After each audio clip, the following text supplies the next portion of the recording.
Walk and Talk, Episode 6. I'm titling this one, If I Was God. If you don't want to hear blasphemy, you should not watch this one. If I was God, I would have done a much better job at creating the universe than he did. The God that most of you believe in is the God of the Bible, so that's the God I'll be referring to. Your God lets evil happen until it gets so bad that he gets sorry that he made man, and he needs to flood the earth to unalive every single person that he created, except for 8 people.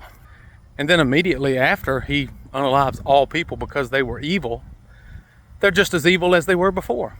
He couldn't even get rid of all those evil giants that were causing all the trouble, because thousands of years later, David has to fight Goliath because they're still causing problems.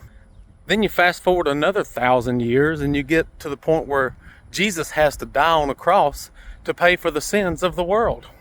But God failed again, because even after Jesus died on the cross to pay for the sins of the world is still consumed by sin.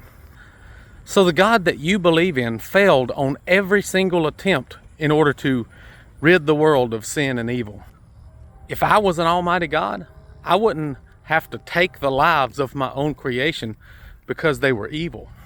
In fact, I wouldn't even create evil beings to start with. Believers often ask the question, oh, you think you could do better than God? What would you do? Well, I'm about to tell you.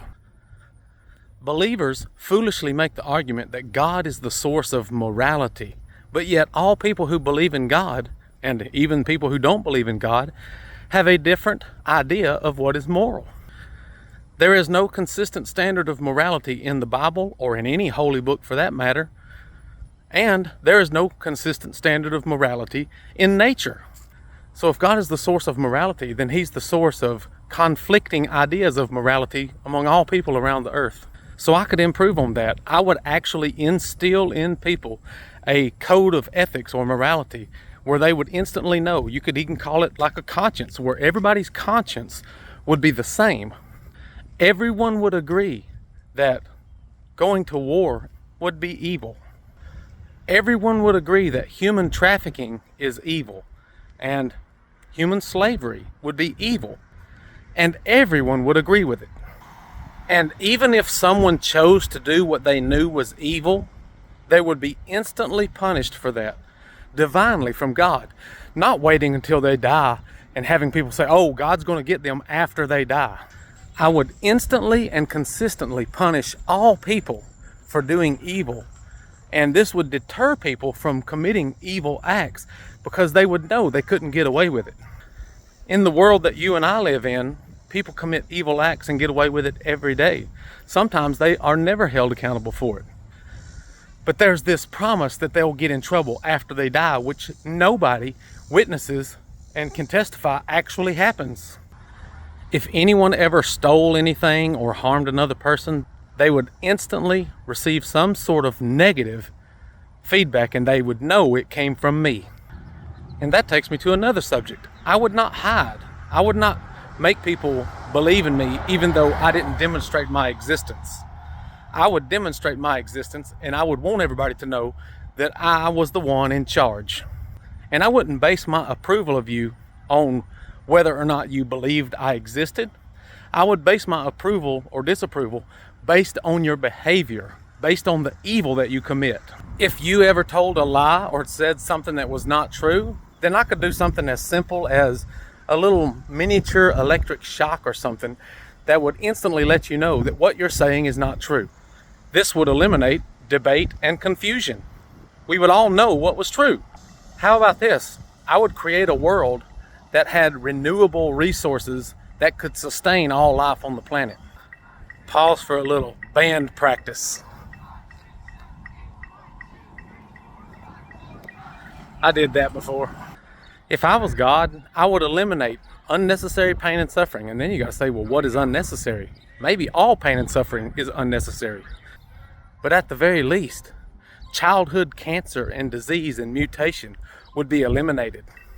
There's no way you can even argue that newborn children deserve to suffer pain and illness for some ungodly reason. So your God is cruel and unjust, but I would be consistent and fair. I would not allow people to obtain power so that they can abuse and neglect the majority of humans on earth that are just trying to live peaceful lives. I would reward good and honest people instantly, not after they live a 70-year life of pain and suffering. So if you instantly reward good behavior and instantly punish bad behavior, then you could definitely make the world a better place. But the God of the Bible seems to think that the only way he can make improvements on the world is by killing people, either in war or in a flood or on a Roman crucifix. And he threatens eternal torture in a fire in hell. You see, your God can only influence the world through threats of violence. But I would actually reward good behavior and punish bad behavior, and everyone would choose to do the good because they would see the instant results. It's the exact opposite in the world that we live in. Evil people are rewarded and live prosperous lives now, and good people are taken advantage of. I would have done a much better job at creating the world than your God did. If you would recognize that your God is not real, then we could actually make some progress. And we would make progress under the name of secular humanism. Secular humanism is where humans take up the responsibility of making the world a better place because we know that God is not going to do it. And Christians are standing in the way of progress because they are all expecting God to destroy the earth again, this time not with water, but with fire. No rationally thinking person could say that the God of the Bible is good. He is pure evil, if he existed, but he doesn't. The God of the Bible is simply a human creation, and the people who created that God looked at the world and saw evil and suffering and pain all around, so they said he must be a God of suffering and pain because that's what we see happening. In the ancient past, humans would destroy other humans in war, and the resulting ideology was God would destroy those that he was unhappy with, and he would let you win the war if he was happy with you. So whoever wins the war has God's favor. That means God is a God of war. Secular humanism opposes all war, and it sure doesn't reward the victors of war with God's divine favor. I do not believe in any God, and I don't even think it's good to say that we are gods. I think the word God should be eradicated from the human languages. That word is a root cause of so much pain and suffering in this world. I sincerely want you to take up the moniker of secular humanism, and I want you to join me in using human logic and reasoning to solve the problems of this world. There is nothing logical about an invisible man in the nether regions who is good but created this world full of pain and suffering and evil. There is nothing logical about believing that God is even capable of creating a place called heaven where nothing bad happens and only good things happen.